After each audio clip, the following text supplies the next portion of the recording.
Employee number 4 was Jill Pike. Sexy, smart, co-host of the show with me on Sirius Satellite Radio on Air America. You asked me to vote for a Republican. I said, yeah, that's a good one. That's a good one. Now, Jen is really obsessed with the mouthpiece for the liberal blogosphere. Because you're a Republican prick. He would come in every day looking for whatever crap he could say about abuses that George W. Bush was doing. I would sort of withdrew from his vitriol when he was getting so angry. Jill didn't. They were starting to make it more. I wanted Jill to focus on more of the pop culture news and less of the hardcore political news. No, I thought he was making a judgment. You're not smart enough to be on the show, Jill, so we're just going to put you with some more softer content.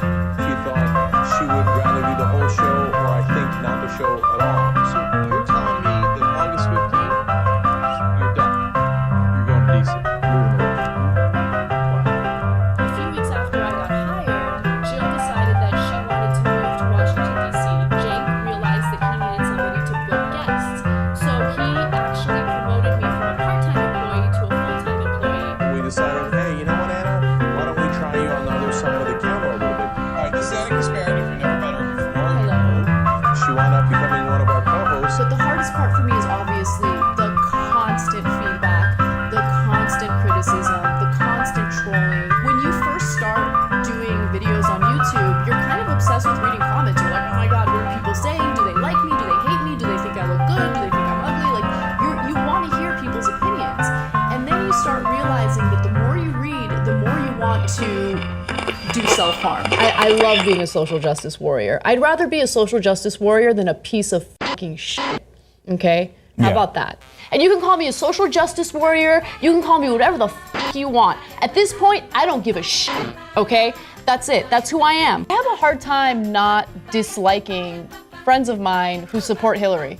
And I know that that's not a nice thing to say, and I really don't care. I have friends that I have sat down with and had very detailed conversations, detailed explanations for why she is not a good progressive candidate.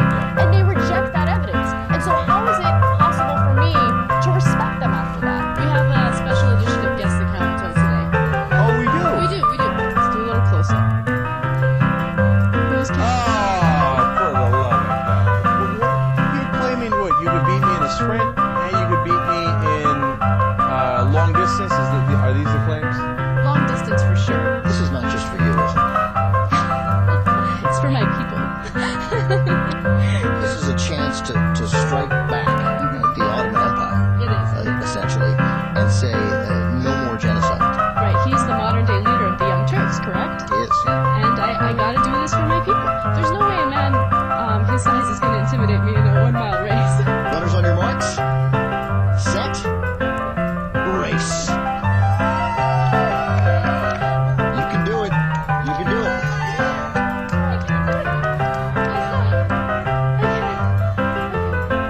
And we have a winner by a technical knockout. Girls are weak.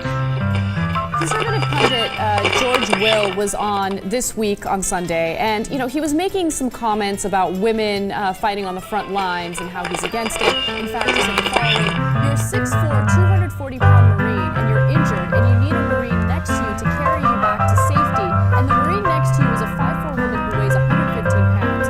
It's relevant." And I love Martha Raddatz because she brought up something known as the fireman's carry, which is a relatively easy way to carry an individual. We're about to attempt the fireman's carry. Grab you, put you on my back. All right, deep squat. All right, ready? Lay down my back, dork. Here's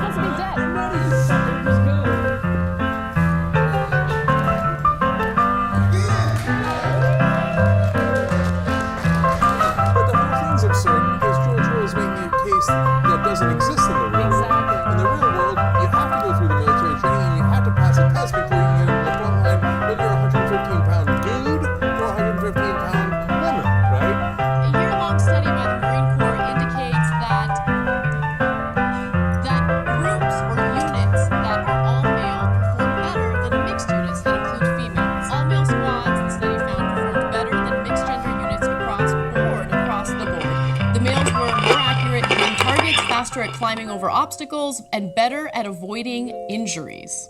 Why, baby, just leave him alone. Hey. This is so unnecessary. I'm doing a Facebook Live. I work in news. Great. Yeah, so I'm doing a live video. Why are you so rude? Look, I had a nose I didn't like, and I got that fixed. Never talked about it before because, quite frankly, like that was a personal decision that I absolutely loved. And also, I didn't want to promote the idea that if someone has a big nose, they're not beautiful. For me, I didn't like it. How do you feel about all the stuff that Trump said? The rise in anti-immigrant sentiment, that's pretty much, it's raised fear amongst our communities and things like that. It brings back memories and history. So, of other leaders, of other groups, people that have rose to power and have done much worse, such as the Young Turks. So, which is very interesting. I'm sure it would be very entertaining, but we do want to focus on the election. I actually do want to quickly respond to that because I think it's an interesting concern. Have a seat. No, So it's he okay. brought up a question. And So Anna's we gonna worked really hard on this episode, and Mora Sosteva. All right. Okay. So we're going to take a quick break. When we come back, we'll have more questions from the audience, from actual students, after we come back from this. I don't know what he's saying.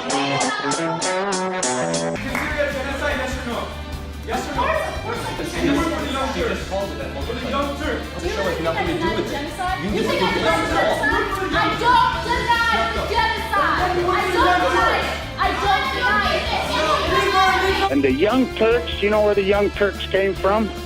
They killed 1.5 million Christians. All right, Brian. Let's give Cenk Uygur a chance to chime in. He's okay. Yeah, that's okay.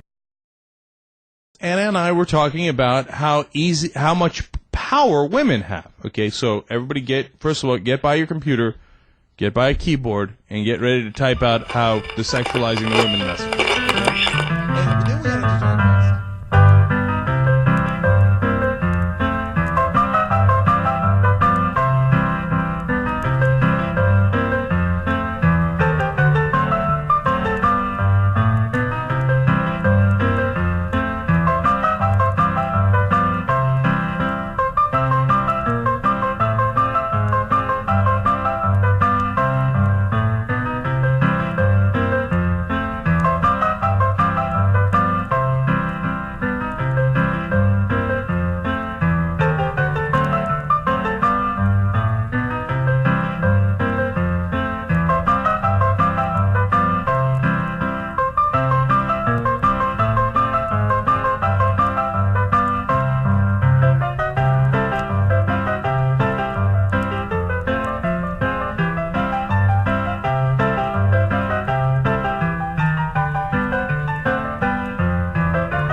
I can't. Come on. This is Class A stuff. Okay. And I was expecting him to be like, what? Yeah, right, or something. And he was just like, well, how much are they?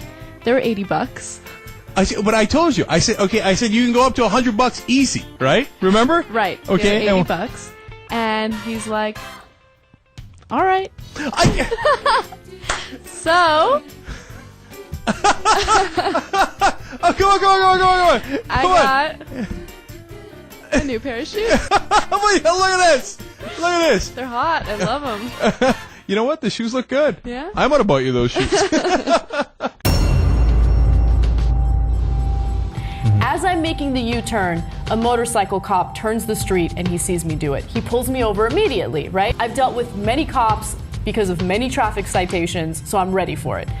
This cop was by far the meanest cop I've ever dealt with, but it went beyond just being mean. The first thing he did was he got to the window. He's supposed to say, you know why I pulled you over, right? Mm-hmm. First thing he says was, why are you laughing? What's so funny? Basically, no one's laughing, right? And then he's like, I can give you 4 tickets right now, right? I'm gonna give you 4 tickets. And then I started freaking out because I'm like, if there's 4 tickets, then I'm gonna get some of these on my record for sure, right? Mm-hmm. And he was right. So the U-turn is 2 tickets right there. Then because of that U-turn, he says that I did a failure to yield, So that's another ticket. My windows are tinted. Whatever, man. I'm gonna tint my f***ing windows. I don't give a shit. He like walks back to his motorcycle to get his little citation book to write me the citation. And then all of a sudden I hear him say something, but I couldn't hear him. It sounded like muffled or something because there's like traffic, and so I ignore it, right? Then he says something again, and I didn't hear him again. So I poked my head out the window and I said, "Sorry, officer, I couldn't hear you. Can you please repeat that?" And he's like, "I need you to step out of the vehicle." Damn. Okay. Man, this story got intense. So then as soon as he said that, I started crying, right? Because I don't want to get out of my vehicle. This cop was very intimidating, right? And he didn't care if I was apologetic, if I was remorseful. He just wanted to fucking intimidate me, right? So at this point I'm like, first of all, does he have the right to pull me out of the car? I haven't done anything wrong other than the U-turn. Is he gonna search the car? I have nothing in there. I mean, I got a little worried, maybe there's weed or something, but there wasn't, right? So I step out, and I kid you not, for 10 minutes straight, he starts asking me questions that I think are inappropriate, okay? So he asked me things like, when was the last time you deserved a ticket? What the hell does that mean? How often do you talk on the phone when you're driving? Are you a reckless driver? Like, just asking me a bunch of questions, and I just answered him honestly. Where were you going? Why did you make that U-turn?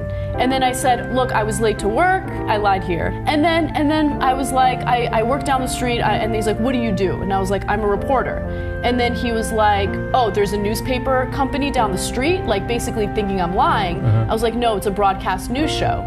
And I was like, it's called the Young Turks.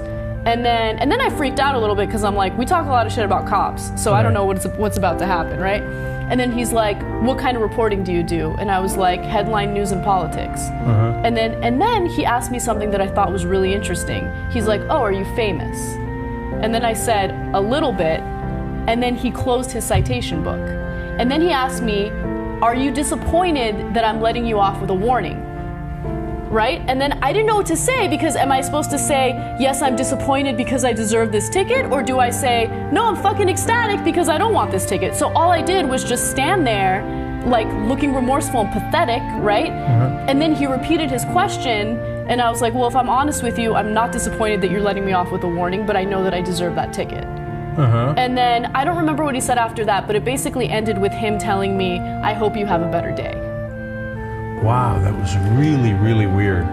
I did not expect any of that. He did not, look, he didn't sexually assault me in any way, but there was something very creepy about him. That's what I was gonna say. Like, using his power against, like, basically a weak-looking girl. But I got this before you said it. Here was another thing. I got the sense that it was sexual before you even said it. He also said one other thing.